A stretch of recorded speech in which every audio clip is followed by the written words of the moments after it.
가만히 있어. 다른 광고 빠진 거 있나? 네. 로마서 7장입니다. 로마서 7장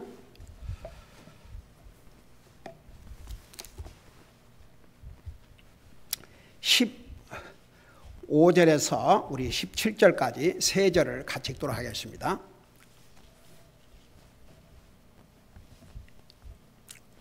같이 읽겠습니다. 시작.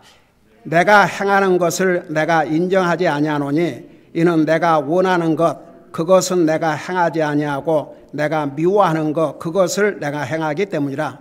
그런즉 만일 내가 원하지 아니하는 그것을 내가 행하면 율법이 선하다는 사실에 대해 내가 율법에 동의하노니 그러면 이제는 그것을 행하는 자가 더 이상 내가 아니요 내 안에 거하는 죄니라. 아멘. 앉으시 바랍니다. 15절에서 20절까지는 율법은 우리에게 선과 악의 기준을 보여주고 있지만 율법이 사람으로 하여금 선을 행하게 하는 것은 아닙니다.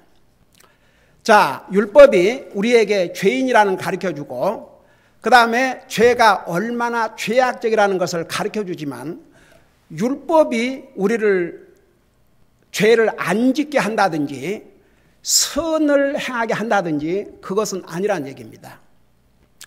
율법을 거울에다가 비교했지요. 거울을 딱 보면 자기를 볼 수가 있습니다. 그리고 자기 얼굴에 뭐가 묻었으면 그걸 자기가 또 보게 됩니다. 그리고 자기가 어떻게 생겼는지 다 볼 수 있습니다. 그렇지만 그 거울이 예를 들어서 내 얼굴을 보면서 내 어떤 얼굴 부분은 내가 마음에 안 든다고 해서 거울이 고쳐주는 게 아닙니다.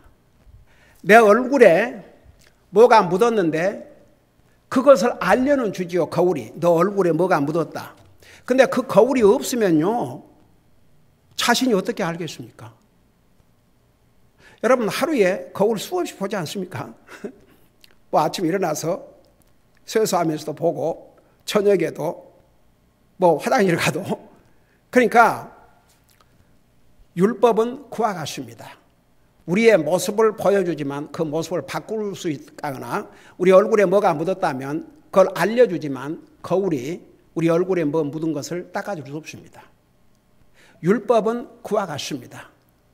우리가 죄인이라는 것 그리고 그 죄가 얼마나 무섭다는 것 죄의 결과가 무엇이라는 것 그걸 정확하게 보여주는 것이 율법입니다.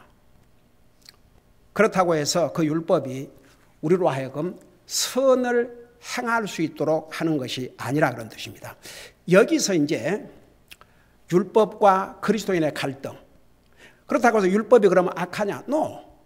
율법은 선하고 의롭고 거룩하다는 거 우리 자세하게 배웠죠. 율법이 잘못된 게 아닙니다. 율법을 어긴 우리가 잘못이지 잘못을 지적해 준 사람이 잘못이 아니에요. 여러분 보세요. 여러분 주변에 여러분의 가족 식구가 됐든지 누가 됐든지 여러분의 잘못을 보고 그 잘못을 지적해 준다면 그 지적해 준 사람이 잘못이 아니에요. 지적해 주면 그걸 기쁨으로 받아들이고 자기를 고치면 그거 귀한 거죠. 그런데 지적해 준 사람을 잘못했다고 할 수가 없습니다. 그와 마찬가지예요. 자, 이런 것을 생각하면서 15절부터 보세요. 내가 행하는 것을 내가 인정하지 아니하노니 지난번에 15절을 설명한 것 같습니다. 잠깐 복습하고 지나갈게요. 자, 이게 뭔 말이냐 그러면 여러분 보세요. 우리가 구원받은 하나님의 자녀는 더더구나 우리 속에 하나님의 영이 계시기 때문에 옳고 그런 것을 다 알게 돼 있어요. 하나님 안 믿는 사람은 5계명에서 10계명 그 도덕법 그것만 잘잘못을 알지 1계명부터 4계명 하나님과의 관계에서 잘못한 거 이런 건 잘못으로 생각도 하지 않습니다. 여러분 하나님 안 믿는 사람이 하나님 안 믿는 걸 죄라고 생각해요. 그런 사람 있는 거 봤어요? 하나님 안 믿는 사람은요 하나님 안 믿는 것을 죄라고 생각조차도 안 합니다. 근데 그 죄가 가장 무서운 죄거든요. 사람을 죽인 살인자도 하나님 앞에 회개하고 용서를 구하면 이 세상의 법으로 처형을 받을지라도 그는 하늘나라 가지만 이 세상에서 아무리 사람들에게 선을 행하고 좋은 일 많이 해주고 어려운 사람 도와주고 별것을 다 해줬어도 하나님을 믿지 않고 죽으면 그 죄는 그 사람을 영원한 지옥으로 가게 만듭니다. 근데요, 하나님 안 믿는 사람은 그걸 죄는 고사하고 그 상관도 하지 않습니다. 근데 이제 예수님을 믿는 사람은 그게 구별이 돼요. 5계명에서 10계명 사람과의 관계도 중요하지만 첫째 관계가 하나님과의 관계. 그게 10계명에서 1계명에서 4계명을 얘기하고 있지 않습니까? 하나님과의 관계. 그러니까 진짜 하나님을 믿고 구원받은 하나님의 자녀는 하나님과의 관계가 제일 중요할 수밖에 없어요. 그래서 하나님의 자녀로서 삶을 살지 못하면 그게 죄로 느끼지 아니할 수가 없습니다. 편안할 수가 없어요. 여러분이 진짜 구원받은 하나님의 자녀로서 정말 하나님의 자녀가 가장 해야 될 그 가장 기본적이고도 가장 기본적인 것, 뭐 특별한 것도 아니고 가장 기본적인 하나님을 예배하고 섬기는까지도 제대로 하지 않고 산다면 여러분 마음이 어떨 것 같아요? 진짜 구원받은 하나님의 자녀가 편안할 것 같아요? 편안하지 않을 것 같아요? 편안하다면 큰 문제예요. 그 속에 그리스도의 영이 없다는 얘기입니다. 여러분 진짜 예수님 믿고 구원받고 하나님의 자녀가 주일날 하나님의 전에 와서 주님 앞에 예배를 드리고 주님을 섬겨야 되는데 다른 데 놀러 간다든지 그게 가능할 것 같습니까? 만일 이제 믿음이 연약해서 뭐 그럴 수도 있겠죠. 그러지만 만일 그렇게 돼도 그 마음에 절대 편안이 있을 수가 없습니다. 뭔가 불편하고 뭔가 꺼림직하고 그게 정상이에요. 정상. 그래서 이제 예수님을 믿고 구원받고 하나님의 자녀가 되면요. 그게 구별이 되는 거예요. 5계명부터 10계명까지 사람과의 관계보다도 먼저 하나님과의 관계, 그것을 구별하게 되어 있습니다. 그래서 여러분 보세요. 저는 미국에 와서 주님과의 퍼스널 리레이션십, 주님과의 개인적인 관계를 가져야 된다. 저는 한국 교회를 다니면서 그런 그 비슷한 얘기조차 들어본 적이 없어요. 보이지 않는 하나님과 어떻게 개인적인 관계를 가질 수 있는가? 와. 그러니까 보세요. 정말 예수님을 나의 주로 고백하고 나를 위해서, 나의 죄를 위해서 자기 생명을 주시고 부활하시고 지금도 살아계신 그 주님을 내 마음속에 영접한 사람은요. 그 순간에 주님과의 관계가 딱 맺어졌어요. 여러분 어떤 사람을 만났다고 하십시다. 한 번 만났어도 그 사람을 몰라보겠습니까? 단 한 번 만났어도 알아보지 않습니까? 여러분 보세요. 진짜 예수님을 믿는 사람은 알게 돼 있어요. 예수님이 나의 생명의 주시라는 거. 그러니까 그 관계가 제일 중요한 거죠. 그래서 그 관계에 손상되는 일이 있다면 안 하려고 노력을 하죠. 당연히 그렇게 되죠. 그게 어떻게 보면 왜냐하면 우리가 죄의 속성을 가지고 있지만 새로운 속성, 예수님을 믿음으로 성령님을 통해서 새로운 속성을 받았기 때문에 그런 기준이 생기게 되어 있습니다. 그런 기준이 없이 살 수가 없어요. 자, 이런 걸 생각하면서 이제 15절을 봐요. 내가 행하는 것을 내가 인정하지 아니한다. 그 말은 뭔 말이냐 그러면 하나님의 자녀로서 해서 안 될 일을 한다든지 안 해야 될 거 한다든지 하여간 어떤 것을 행하면 자기가 이거 하면 안 되는데 그걸 자기도 알아요. 여러분 진짜 예수 믿고 구원받은 하나님의 자녀가 옳고 그른 걸 몰라서 옳은 것을 안 하고 나쁜 것을 하는 줄 아세요? 알아요. 아는데도 죄의 속성 때문에 하는 거죠. 근데 그렇게 하면 절대 편안하지가 않아요. 자, 그래서 보세요. 여기 이런 뜻이에요. 내가 행하는 걸 내가 인정하지 아니오니 내가 원하는 것 그것은 내가 행하지 아니하고 내가 미워하는 것 그것을 내가 행하기 때문이라. 자, 이게 무슨 뜻이냐? 자, 율법은 보세요. 율법은 옳고 그런 것을 분명히 보여줘요. 기준이에요. 근데 율법에서 이거 하라. 그러면 우리가 해야 돼요. 그게 옳은 일이니까. 근데 그건 안 하거든요, 도리어. 근데 하지 말라. 그런 건 하거든요. 제가 호세아를 여러분 수요일 날 제가 쭉 가르쳐 오면서 수없이 반복해서 얘기했던 게 이스라엘 백성들이 결국은 하나님 말씀에 불순종하고 율법을 어기고 그 율법 어긴 중에 가장 큰 죄, 우상을 섬겼어요. 여러분, 율법 첫째가 너는 내 앞에서 다른 신을 두지 말라. 이 계명을 어겼어요. 그게 이스라엘의 멸망을 가져왔습니다. 그러면 오늘 우리에게 이스라엘 백성들이 그런 식으로 이방신을 섬기지 않나 할지라도 하나님보다 나에게 더 중요한 것이 있으면 그게 우상이라니까요. 근데 그걸 알아요, 그리스도인은.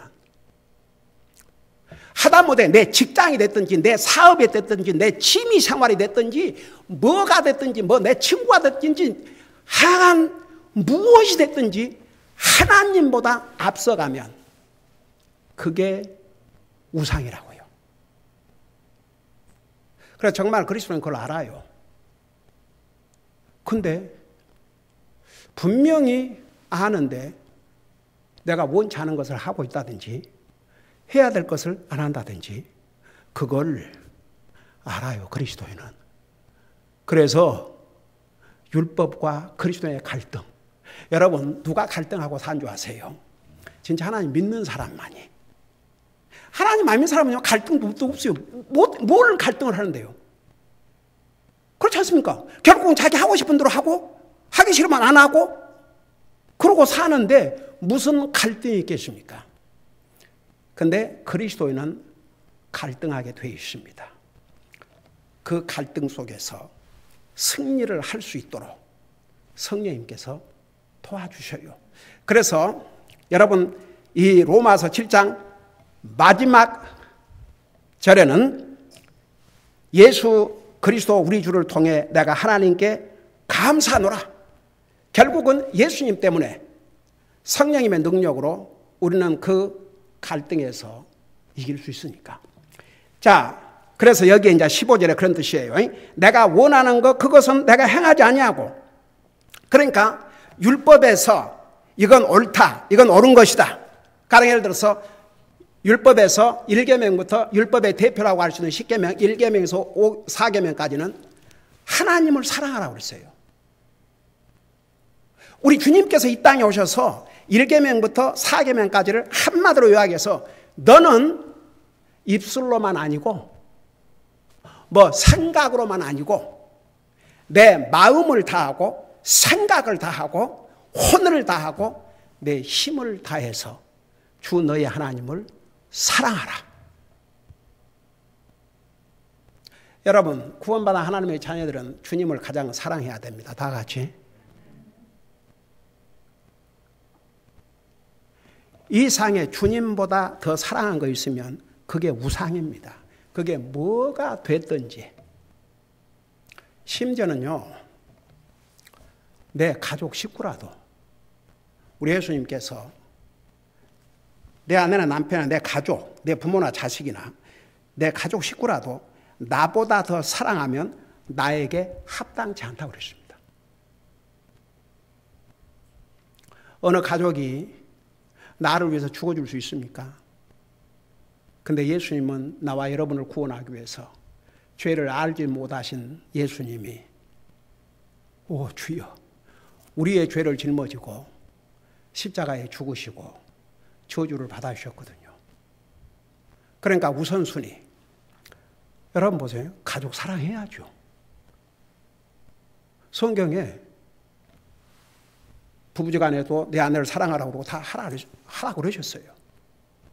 근데 그 우선순위, 아무리 아내를 사랑하고 남편을 사랑하고 부모를 사랑하고 자식을 사랑해도 주님 다음으로 그 우선순위가 분명해야 됩니다. 근데 이제 그렇게 못하면 이게 알아요. 내가 이러면 안 되는데 그걸 진짜 예수를 믿는 사람은 그걸 안다 그 말입니다. 그러니까 15절에 자기가 내가 행한 것을 나도 허락하지 않는다 이겁니다. 나도 인정할 수가 없다 이겁니다. 하나님 말씀을 어기면 이거 옳지 않은 걸 알기 때문에. 그래서 내가 원하는 거 그것은 행하지 아니하고, 그러니까 옳은 거, 율법에서 이건 옳은 것이다. 가령해서 주 내 하나님을 사랑하되 마음을 다하고 생각을 다하고 힘을 다하고 혼을 다하여 주 내 하나님을 사랑하라고 그러는데 그렇게 못하고 있을 때 이게 이러면 안 되거든요. 그걸 알아요. 깨달아요. 그리고 그 다음에 뭐라 하십니까? 내가 미워하는 거 그것을 내가 행하기 때문이라. 나도 미워하고 나도 이런 거 하고 싶지 않아. 하나님 말씀에 그건 옳지 않다고 했기 때문에 안 해야 되는데도 하고 있다고요. 그래서 내가 하는 것을 인정하지 않는다고 그랬습니다. 그러니까 율법은 우리를 선을 행하게 도와주는 것이 아니고 옳고 그름의 기준을 보여주고 우리는 성령님의 능력으로 옳은 것을 행하고 살아야 한다고 말입니다. 자, 16절에 보세요. 그런즉 만일 내가 원하지 아니하는 그것을 내가 행하면 율법이 선하다는 사실에 대해서 내가 율법에 동의하노니. 자, 보세요. 율법은 여러분 잠깐 12절을 봐요. 똑같은 로마서 7장 12절에 보니까 그러므로 율법도 거룩하고, 지난번에 자세히 설명했죠. 왜냐하면 특별히 율법의 대표적인 율법 10계명 1계명부터 4계명까지는 하나님에 대한 우리 인간의 의무를 기록하고 있기 때문에 율법은 거룩하다고 그랬어요. 그 다음에 또 율법도 거룩하고 명령도 거룩하며, 율법과 명령, 성경에는 이제 10계명만 있는 게 아니고 많은 하나님의 명령들이 기록되어 있습니다. 다 거룩하다고 그랬어요. 의롭다. 동시에 율법은 다른 사람과의 관계에서 다른 사람에게 유익을 주는 것이기 때문에 해치지 말라고 그랬으니까 의롭고 선하도다.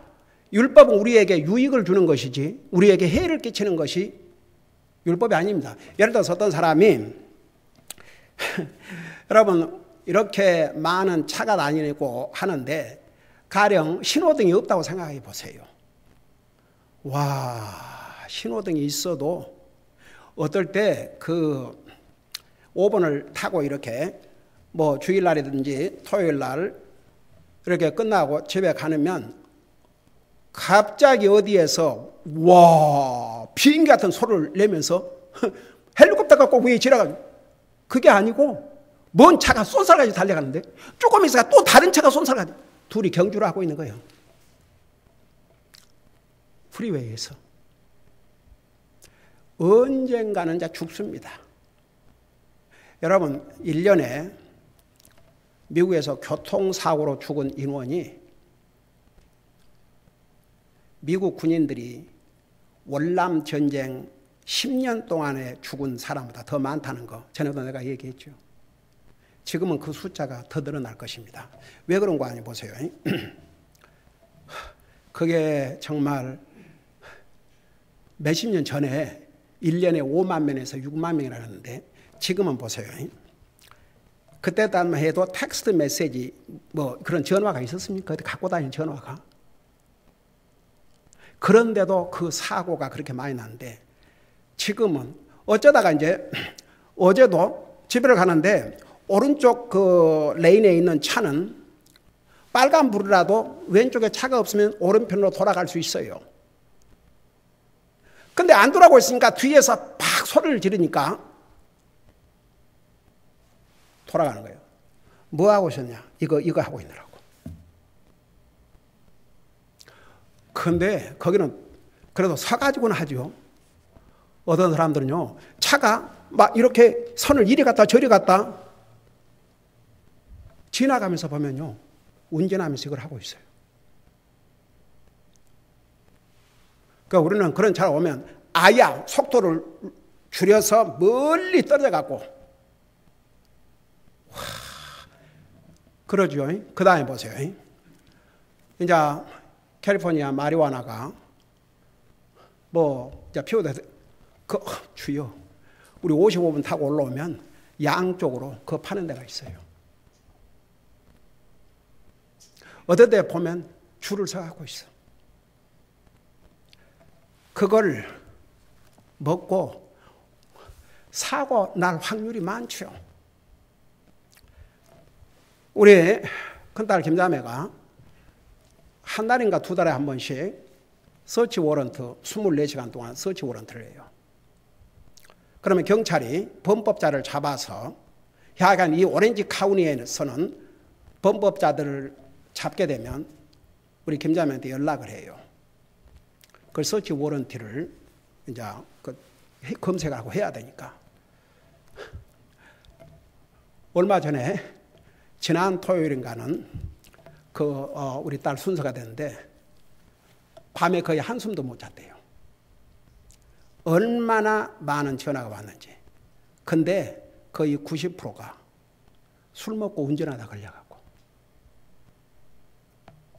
그러니까 그런 사고로 지금은요, 그만큼 위험 요소가 많이 있습니다. 여러분 보세요. 그런 법도요, 이렇게, 요소에 신호등이 있고, 이런 게 사실은 그냥 법인데, 운전자들을 지켜주기 위해서, 보호해주기 위해서 유익을 주는 것이 법이에요. 세상 법도 그러는데 하물며 하나님의 법은 어떠하겠습니까? 그래서 하나님의 율법은 하나님과 사람과의 관계, 그 의무를 기록하고 있기 때문에 거룩하고, 또 다른 사람에게 이렇게 선을 행할 수 있기 때문에 의롭고, 그 다음에 우리 자신에게 유익이 되기 때문에 율법은 선한 거죠. 그래서 여기에 율법은 거룩하고 명령도 거룩하며 의롭고 선하다 그랬어요. 그러니까 이제 16절에 그런즉 내가 원하지 아니하는 그것을 내가 행하면 율법이 선하다는 사실에 대해 내가 율법에 동의하노니. 자, 이게 무슨 말인 거 아니에요? 여러분 보세요. 여러분이 율법을 안 지켰다고 해서 율법이 잘못했어요?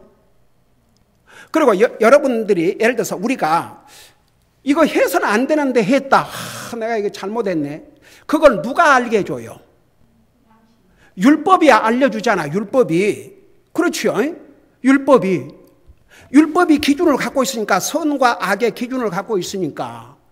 그러니까 결국은 무슨 얘기냐면 우리는 율법에 동의할 수밖에 없다 이거죠. 가령 교통법규를 어겼다. 교통법규가 나쁜 거예요? 교통법규를 어긴 사람이 나쁜 거예요?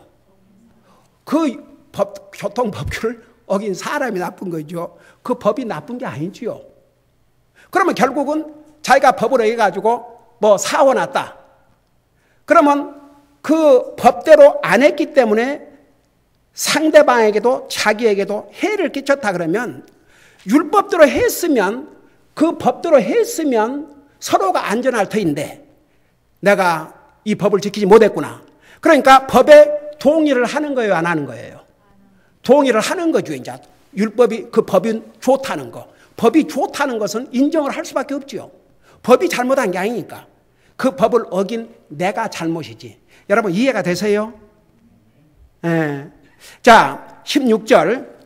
그러니까 그 뜻이에요. 만일 내가 원하지 않냐는 그것을 내가 행하면, 그러니까 원하지 않는 것을 어떻게 내가 알아요? 율법이 가르쳐주고 있기 때문에. 그거 하면 안 된다 그런데 그걸 하고 있거든.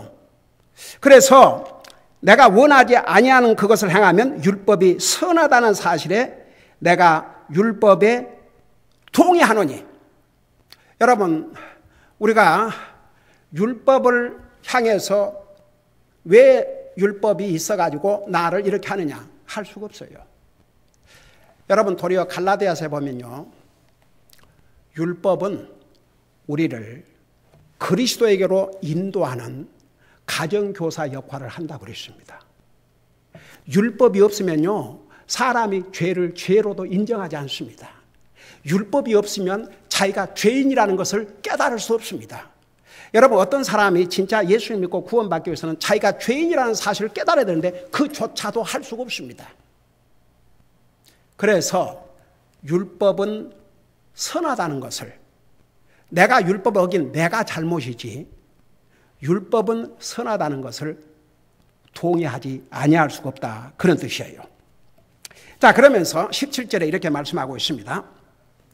그러면 이제는 그것을 행하는 자가 더 이상 내가 아니요 내 안에 거하는 죄니라. 자, 여기에 우리의 갈등과 고민이 있는 거예요.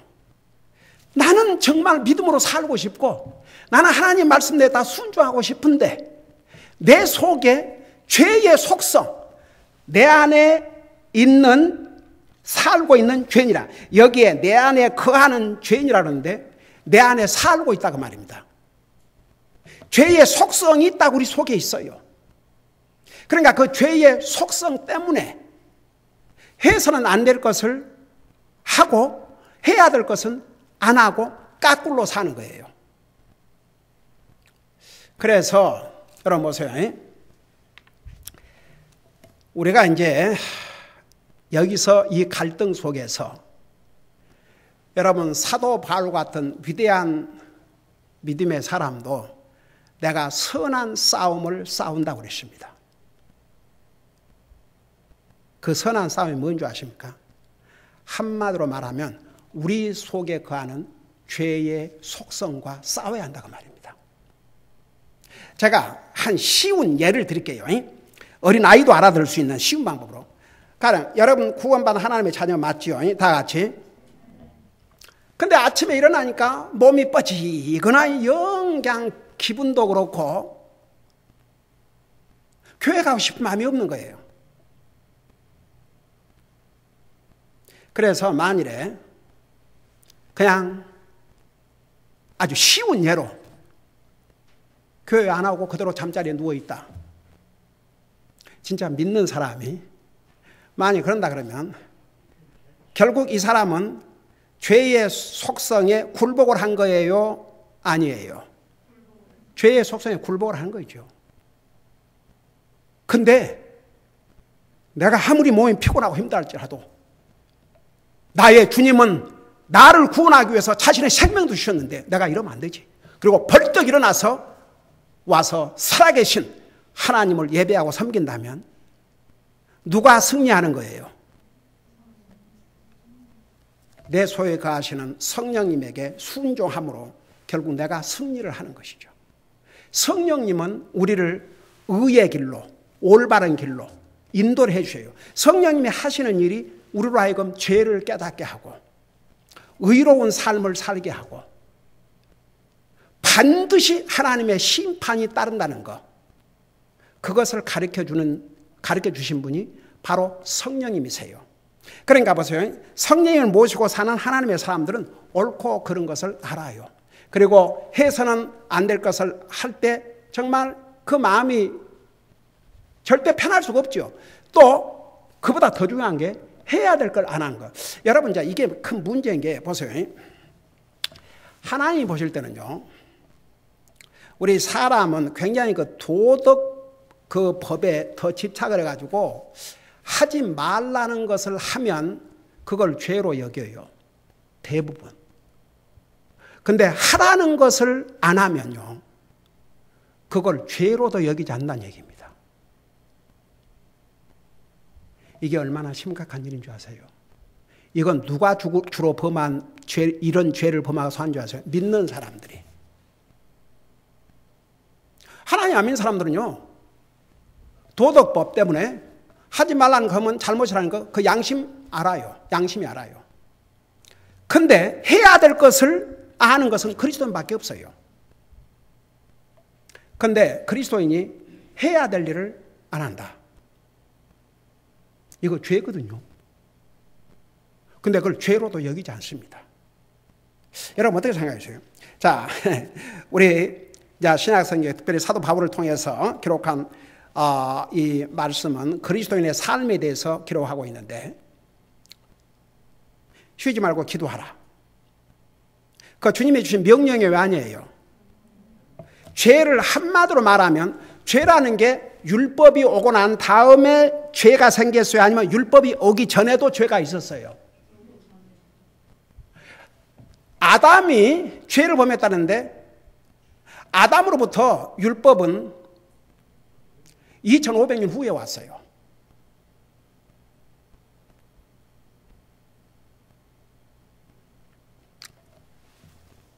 한번 생각해 봐요. 그러면 아담은 무슨 죄를 범했어요? 율법도 없었는데 하나님의 말씀을 불순종하게. 그게 죄예요. 그게 죄예요. 그러니까 보세요. 율법이 오기 전에도 죄가 있었어요. 하나님의 말씀을 불순종한 게 죄입니다. 근데 보세요, 여러분. 쉬지 말고 기도하라. 그 주님이 누구에게 주신 명령이에요? 그리스도인에게 주신 명령이에요. 근데 기도 안 한다. 그걸 죄로도 여기지 않는다고 말입니다.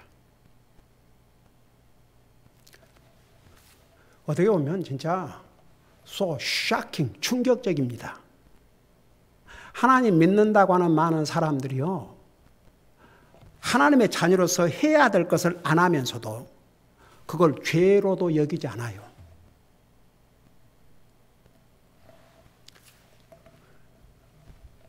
너무 슬픈 일이죠. 내가 지난번도 이 로마서 공만 얘기했지만, 여러분, 죄는 죄지, 내가 연약, 실수 아니에요. 죄지. 그러니까 이걸 참 우리가 배운다는 사실 자체가 얼마나 큰 복입니까? 그러니까 여러분, 성경에는 그리스도인에게 주신 말씀이 있어요. 여러분 보세요. 인류 역사에 왜 이스라엘 백성들을 하나님께서 너희는 이렇게 해라, 이렇게 해라, 이렇게 하지 마라, 이렇게 하지 마라. 왜 그런 줄 아십니까? 하나님의 특별한 언약의 백성들이기 때문에. 이방인들에게 다 요구하지 않았어요. 하나님의 언약의 백성들이기 때문에 이스라엘 백성들에게 너희는 내 앞에서 다른 신을 섬기지 말라. 그러니까 보세요. 지금은 이제 이스라엘 백성뿐만 아니라 이방인들이나 유대인들이나 예수 그리스도 안에서는 다 하나가 됐다고요. 우리가 다 하나님의 백성들이 됐어요.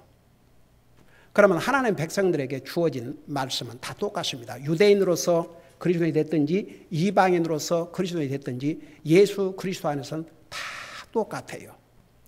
그래서 그리스도인들에게 이런 말씀 주신 거예요. 쉬지 말고 기도하라. 열심을 품고 주님을 섬겨라. 범사에 감사하라. 너는 내 증인이 되라. 근데 이런 말씀을 상관도 안 하고 순종할 생각도 없으면서 주여, 이런 사람이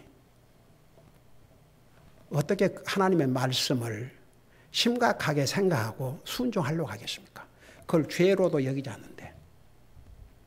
여러분, 우리 주님께서 하나님의 백성들에게 너는 땅까지 이르러 내 증인이 되라. 그거 우리에게 주신 명령이에요. 근데 하나님 믿는다고 그러면서 다른 사람에게 전도제 하나도 전하지 않는다. 예수님에 대해서 입도 뻥끗하지 않는다. 그러면 이게 하나님의 명령을 어기고 하나님의 말씀을 불순종한 죄인데 그걸 죄로도 여기지 않는다니까요. 그게 사탄의 무서운 계략입니다.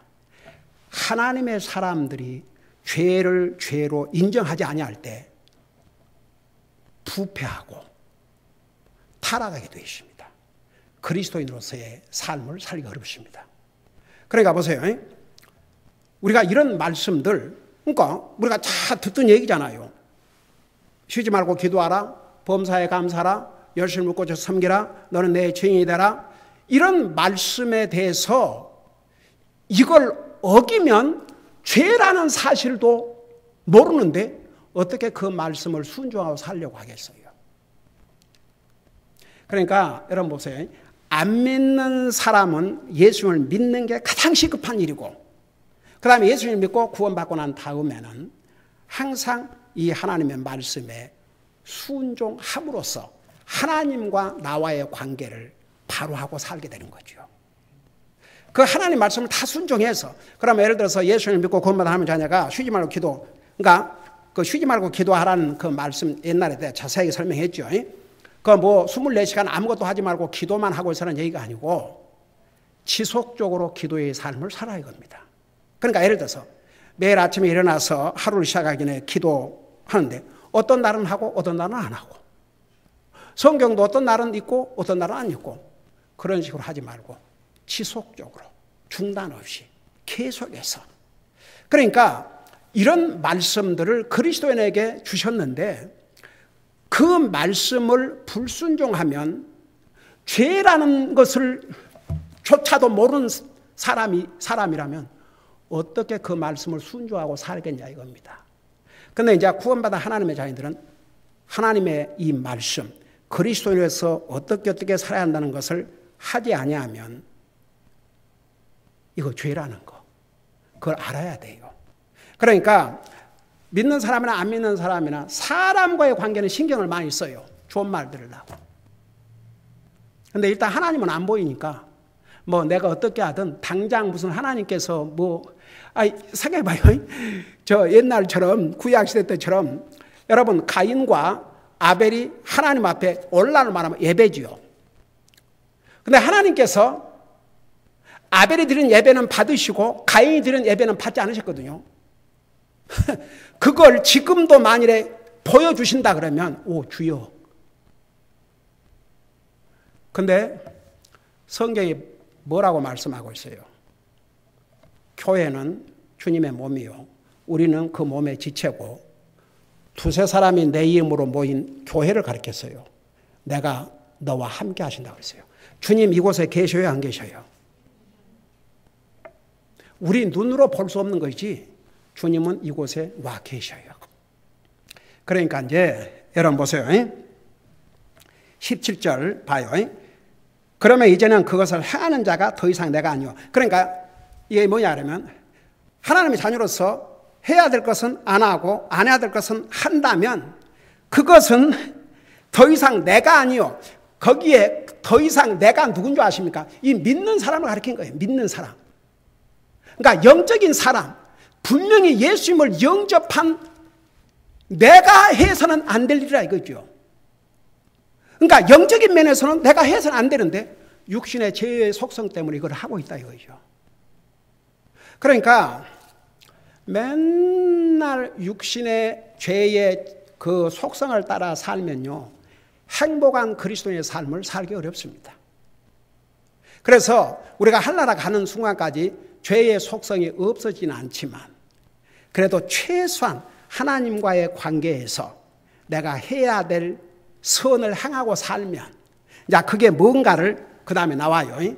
최소한 우리가 하나님의 자녀로서 하나님 앞에 우리가 해야 될 걸 바라하고 살면, 그러면 우리가 이 땅에서 해피한 그리스도의 삶을 살 수가 있습니다. 우리 속에 우리가 죄의 속성이 있음에도 불구하고 죄의 속성만 있는 게 아니고 우리 속에 하나님의 영이 와 계시기 때문에 그 성령님으로 말미암아 우리가 승리하고 살 수 있는 방법이 있습니다. 그래서 이제 로마서 8장에 가면 어떻게 우리가 성령님의 인도함을 받아 살 수 있는지를 또 자세하게 말씀하고 있습니다. 기도하십니다. 사랑의 아버지 하나님, 은혜와 사랑을 감사드립니다. 율법은 우리에게 유익을 주고, 율법은 거룩하고 의롭고 선함에도 불구하고, 그리고 율법은 우리에게 죄가 무엇인가를, 또 얼마나 죄가 무서운 결과를 가져온 것을 가르쳐주지만, 율법은 우리를 구원할 수도 없고, 율법은 우리를 의롭게 할 수도 없고, 율법은 우리에게 선을 행하게 할 수 없다는 것을 배우고 있습니다. 우리가 그리스도인에서 해서는 안 될 것을 하고 그보다 더 중요한 해야 될 것을 안 하는 것은 바로 우리 속에 죄의 속성 때문이라고 했습니다. 그럼에도 불구하고 우리는 주님을 믿고 구원받은 순간에 성령님을 모시고 사는 거룩한 하나님의 백성들이 되었습니다. 우리 속에는 살아계신 성령의 하나님께서 우리와 함께 계심을 우리 잊지 말게 하시고 성령님의 인도하심에 이 하나님의 말씀에 순종함으로 죄의 속성을 이기고 승리할 수 있도록 도와주시옵소서. 감사합니다. 사랑합니다. 예수님의 이름으로 감사 기도하옵나이다. 아멘.